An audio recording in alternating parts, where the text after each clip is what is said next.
चलो तो स्टार्ट करते हैं। Exercise 3.3 solution question number 3 part 4।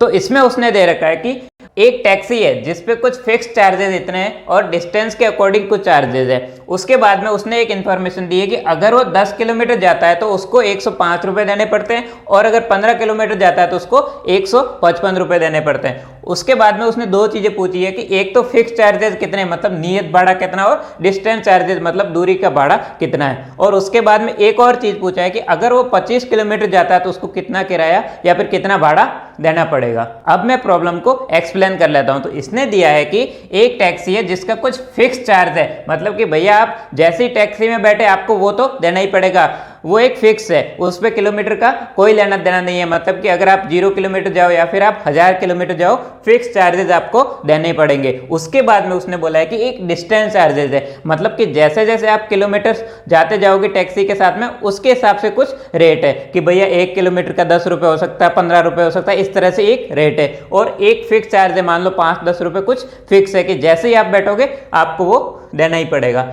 उसके बाद में वो बोलता है कि अगर कोई बंदा 10 किलोमीटर जाता है तो उसको 105 रुपये देने पड़ते हैं, 15 किलोमीटर जाएगा तो 155 रुपये देने पड़ते हैं। तो सबसे पहला स्टेप हमारा यही होता है कि यहाँ से हमें वेरिएबल आइडेंटिफाई करना होता है। जब आपको थोड़ा सा नहीं समझ में आए ना तो मैं आपको हिंट देता हूँ कि जो आपसे पूछा है वही आपका क्या है, वेरिएबल है। यहां से पूछा है कि भैया फिक्स और डिस्टेंस वाले चार्जेस कितने हैं। सो मान लो मेरा फिक्स चार्ज कितना है x और मेरा डिस्टेंस का चार्जेस मतलब दूरी का भाड़ा कितना है y।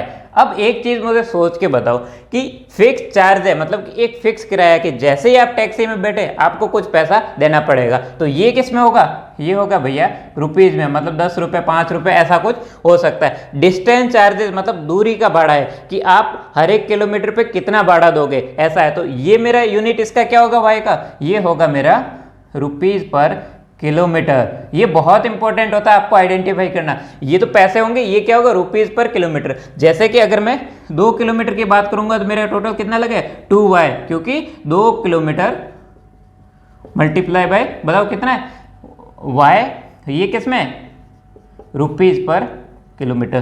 तो किलोमीटर से किलोमीटर गया तो 2y क्या हो जाएगा मेरा, रुपीज हो जाएगा। सो ये वाला जो वेरिएबल है उसमें क्या y है और इसका यूनिट क्या होगा रुपीज पर किलोमीटर, मतलब किलोमीटर के अकॉर्डिंग उसको कितना देना है, ये याद रखना। सो दूसरा स्टेप हमारा ये होता है कि हमें दोनों वेरिएबल के बीच में रिलेशनशिप को पढ़ना होता है। तो सबसे पहला मेरा कंडीशन है कि 10 किलोमीटर पे उसको कितना रुपए देना, 105 रुपए। तो आप ऐसी एक टेबल बना लीजिए। जब आप ये टेबल बनाओगे तो आपको बड़े आराम से कैसी भी प्रॉब्लम आएगी उसको बड़े आराम से सॉल्व कर लोगे। तो सबसे पहला मेरा केस है कि 10 किलोमीटर का 105 रुपए। तो भैया 10 तो मेरा किलोमीटर हो गया और पैसा कितना दे रहा है वो 105 रुपए। अब बताओ जब वो 10 किलोमीटर जाएगा तो सबसे पहले वो क्या देगा, कुछ फिक्स पार्ट है वो देगा क्योंकि वो टैक्सी में बैठ गया। और फिक्स पार्ट हमारा कितना x रुपए, सो ये हमारा हो जाएगा x। अब जैसे ही 10 किलोमीटर गया और हर एक किलोमीटर पे उसको y रुपए देना पड़ा। सो 10 किलोमीटर का कितना होगा 10 मल्टीप्लाई बाय y, मतलब kilometre multiply by rupees per kilometre, वो कितना है y है। और वो टोटल मिला कितना हो रहा है 105 रुपए हो रहा है। ये टोटल कैसे होगा, जब हम इन दोनों को ऐड कर लेंगे तो ये टोटल हो जाएगा। ये मेरा क्या हो गया, पहला कंडीशन बन गया। ऐसे ही अगर मैं बात करूं दूसरे की तो उसमें दे रखा है 15 किलोमीटर का टोटल कितना 155 रुपए। अब देखो 15 किलोमीटर जैसे ही जाएगा, सो यहां पे पहले मैं लिख लेता हूं कि 15 किलोमीटर का उसको कितना देना पड़ा 155 रुपए। अब वो जैसे ही 15 किलोमीटर जाएगा सबसे पहले तो जैसे टैक्सी में बैठेगा उसको अगेन x रुपए तो देने ही पड़ेंगे। तो 15 किलोमीटर में y के हिसाब से उसको टोटल कितना देना पड़ेगा 15 इंटू वाई। ये टोटल कितना हो जाएगा मेरा 155 रुपए। तो ये मेरी क्या हो गई, दूसरी लीनियर इक्वेशन हो गई। जब आप चीजों को तोड़ के ऐसे आप समझते हो तो आपके सामने कोई भी प्रॉब्लम मुश्किल नहीं होती। और यही आदतें होती हैं वो जो आपको कंपटीशन एग्जाम में सफल बनाती है। तो हमारा अगला स्टेप ये होगा कि जब हमें दो इक्वेशन मिल गई अब उसको हम लोग सॉल्व करेंगे। कौन से मेथड से, सब्स्टिट्यूशन मेथड, मतलब प्रतिस्थापन विधि से। सो देखो सबसे पहले मैंने ले लिया इक्वेशन नंबर 1। इसमें से मैंने क्या किया, एक वेरिएबल को दूसरे की फॉर्म में लिख लिया। सो मेरा x कितना होगा जल्दी से बताओ, वो होगा 105 माइनस 10y, 105 माइनस 10y। और इसको मैं कौन सी इक्वेशन का नाम देता हूँ, इक्वेशन नंबर 3। उसके बाद में बताओ अब क्या करना है, ये वेरिएबल मुझे दूसरी इक्वेशन में पुट करना हमेशा की तरह। तो वो कितना होगा 105 minus 10y plus 15y is equal to 155। अगर आप ध्यान से देखोगे तो जस्ट मैंने क्या किया, ये वाला जो पार्ट है वो यहाँ पे पुट किया है। 15y माइनस 10y कितना हो गया, plus 5y is equal to 155 minus 105 कितना हो गया, 50।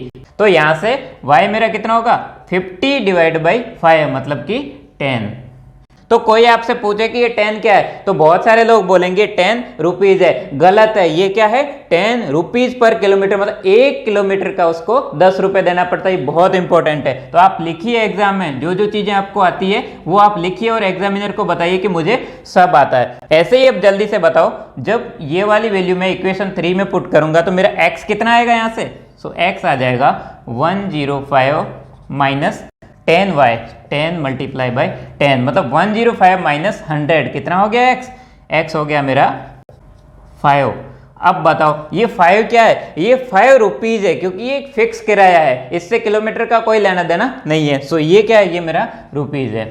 तो यहां से हमें ये सीखने को मिलता है कि यूनिट बहुत इंपॉर्टेंट होती है। अगर आप गलत यूनिट लिखते हो तो वो एक गलत आंसर माना जाता है। आप सही तरीके से उसको रिप्रेजेंट कीजिए, सही तरीके से एग्जामिनर को बताइए कि हाँ मुझे सारी चीजें अच्छे से आती है और वही मैं आपको बता रहा हूं। तो यहां से ये हमारा इस पार्ट का आंसर हो गया। अब जल्दी से बताओ ये 25 किलोमीटर के लिए बताओ क्या होगा। मैं इसी टेबल का यूज करता हूं ताकि आपको बड़े आराम समझ में आएगा कि बनता कैसे। तो बताओ 25 किलोमीटर के हिसाब से क्या होगा, एक तो उसको फिक्स चार्ज देना पड़ेगा, उसके बाद में क्या करना होगा, किलोमीटर के हिसाब से बढ़ा देना पड़ेगा। 25 किलोमीटर का कितना होगा, प्लस 25y, और उसको कुछ रुपए देने पड़ेंगे और वही क्या है, वही हमें पता करना है। अब बताओ x कितना है मेरा, 5 प्लस 25 इंटू y बताओ कितना है, 10। ये मेरा कितना हो गया, 250 प्लस 5। टोटल कितना हो गया, 255। और ये क्या है, ये हमारा रुपीज है और यही हमारा क्या हो गया, आंसर हो गया। तो अगर लास्ट में बात करूं तो इस प्रॉब्लम में कुछ नहीं था, इसमें जस्ट आपको ये सीखना था, ये वाला पार्ट सबसे इंपॉर्टेंट था। बाकी ये पार्ट तो हम ऑलरेडी कई बार कर चुके हैं। अगली प्रॉब्लम के लिए नेक्स्ट वीडियो को देखिए। Thank you.